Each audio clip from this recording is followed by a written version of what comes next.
Hey, Brian Miller here. I'm in a hotel room in the middle of Pennsylvania. I'm kicking off an event tomorrow morning, but before I do that, I wanted to chat for a moment because recently I was in a mastermind group, a whole bunch of other professional speakers and colleagues in the industry, some really high achieving, successful, really amazing people.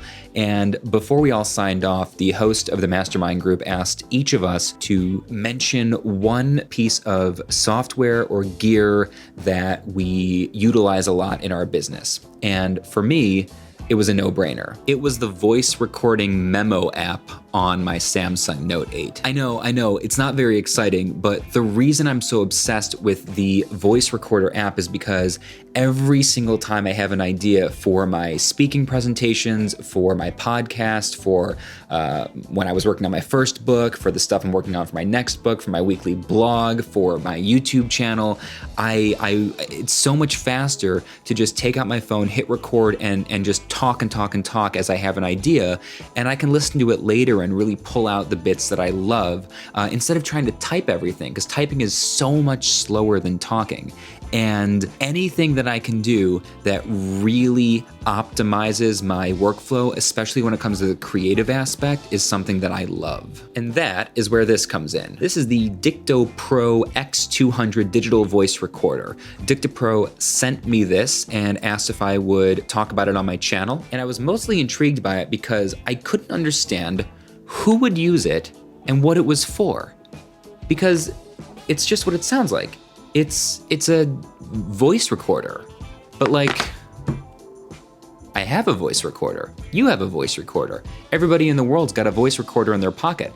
And the voice recorder built into my phone is like, it's awesome and it works really well. So I thought, what in the world is a company doing in 2019 making a standalone voice recorder? So this video is gonna be a short demonstration of the Dictopro X200 and kind of my initial thoughts on whether or not this is worth looking at. I already opened it, this is not an unboxing. So the first thing to note here is it comes with a ton of stuff. It comes with the actual voice recorder, which I'll show you in a minute. It comes with a micro USB charging cable, a cheap set of earbuds, a user's manual, which is incredibly good. It's actually one of the best user's manuals I've seen in ages. You are not gonna believe how small this is. This thing fits squarely in the palm of my hand. I mean, it's tiny, it weighs nothing, and it's got a ton of functions built into it. A big giant record button on the front, power on, power off button, a backwards and forwards, a pause and play button, a menu back button, and a plus and minus for volume, and that also has some other functions. The bottom, we've got a headphone jack. Here is the actual microphone and the micro USB charging port. And the top, that must be a speaker. I assume that's a speaker. My first thought before I even turned it on or tested it out is I can understand why someone might want this. The difference between my smartphone and this little voice recorder is insane. I mean, you could fit, what is it? 1, 2, you could fit 6 of these in the span of the same area. But you're not gonna stop carrying your smartphone. So you're gonna have to add this to your pocket. So, when we turn it on, we see that we actually have a really nice screen. It's got a good layout, and the buttons on the side, even for my pretty big hands with long, skinny fingers, are pretty easy to handle. I don't know how someone would do if they had bigger, bulkier hands. By pressing forwards or backwards, I can scroll through the different menus, and by using the play button as an enter button, I can go through all these different options. We've got recordings, format, so in here we can choose WAV or MP3, which is pretty nice. We can choose our bit rate for WAV or bit rate for MP3. Mic sensitivity, we'll come back and talk about that in a little bit. If we go back, we can keep scrolling through folders. We've got other settings like the backlight, standby mode, date, password, language, all this other stuff. So there's actually a huge amount of settings in this tiny little thing, but really all that matters is the audio quality. So let's give it a test. The microphone is on the bottom. So if you hold it like this and you hit record, you will be blocking the microphone completely. That is the first thing that I noticed, is by holding it right side up, where I'm looking at the screen. If I start recording, the microphone is facing straight down. I don't like that. The microphone should be on the top so I can talk into it, okay? But having said that, let's turn it upside down. Press and hold for 2 seconds. It says please wait, and now it'll start recording. So this is a test recording holding the microphone about 3-4 inches from my mouth, as if I were doing, like if I was a doctor taking notes about a patient, or if I was just pacing around the room thinking about a new idea that I had. Now the back of this box says amazing clear recording. I don't know about you, but to me, that was not amazing or clear. It's very echoey, it sounds far away, and there's a lot of handling noise. Let me hit record again. I just want you to see this. If I'm holding this and I'm moving around it, right? If I'm holding it, if I adjust my hand, if I do like this, there's a lot of handling noise, rustle. This microphone is incredibly sensitive, and there's no protection from the actual handling itself. If I set it on the table, right? If I move it around the table, if I pick it back up, there's a lot of noise coming into this thing and absolutely no protection whatsoever. Okay, now I've got it sitting on the table in front of me. It's about 6-7 inches in front of my mouth and about 6 inches down, sitting on the table where I might have it if I were just talking to myself to make some notes about an idea that I had.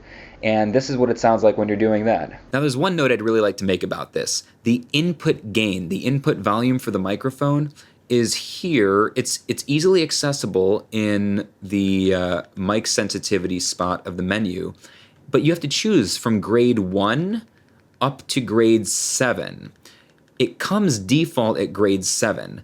And I'm not sure why it comes default at grade 7, because in the user's manual it says 7 is way too loud if you're planning on holding it to your mouth and talking. Isn't that what most people are going to be doing with this? Why wouldn't they ship it with the default somewhere around grade 5 where I have it right now? Once you choose your grade, let's go back to grade 5, and you actually go to hit record, you do see the meters pegging left and right, and I'm not clear why I'm getting a left and right. Is this recording in stereo? Like if I talk over here, is it different than if I talk over this way? If I talk with it facing away from me, does it pick it up okay? Let's do a little test. Right now I'm talking straight at the microphone. Now I'm talking from the side of the microphone, and now I'm talking with the microphone facing completely away from me. One function I immediately noticed was missing. When it's off, you should be able to press and hold the microphone and have it start recording from an off position. That lack of functionality, I don't want to have to fumble with this side power knob, press and hold that for 2 seconds, turn it on, and then press this and start recording. If I've got an idea and this thing's in my pocket, I want to take it out, press one button, hold it, and instantly start recording. The fact that you can't have it auto turn on and instantly start recording from the off position drives me crazy. There's no reason not to have that functionality in here. So what are my initial thoughts about the Dictopro X200? Well, it's all right. I mean, pretty much everything I was worried about was confirmed when I started playing with it. It's much more portable than I was expecting. It's much, much smaller, much lighter. I love that about it. I could see easily keeping this in my pocket, and I love the idea of having a dedicated voice recorder for all the things I mentioned at the beginning of this video, for just jotting down ideas for anything that comes to mind. If you're a creative person, I think something like this could be fantastic. But it really begs the question, do you want to spend an additional, I don't actually know how much this costs, to get the same functionality that's already in your pocket in your smartphone? And not to mention, in my phone, the memo app has the ability to create tags and sort and search, and everything in here can instantly go to the cloud, whereas this I'm going to have to transfer via plugging it into a computer. The audio quality, as far as I can tell from this initial test, is not nearly good enough to use for an actual recording. In terms of if I were a journalist or if I were doing a podcast, right? Like if I was on the road and I wanted to interview someone impromptu, I don't think I would use this to actually capture their audio. I think I'd rather use my phone because as far as I can tell, the quality of the recordings from my phone are better than from this, which is not good. It does not bode well because this supposedly has been optimized for voice recordings. In a different video, I'm going to do a direct comparison between this, my smartphone, and the Tascam DR05 portable audio recorder to show you 3 different options for capturing off-the-cuff voice memo, voice recordings, creative ideas, that sort of thing. I can't imagine who this is for.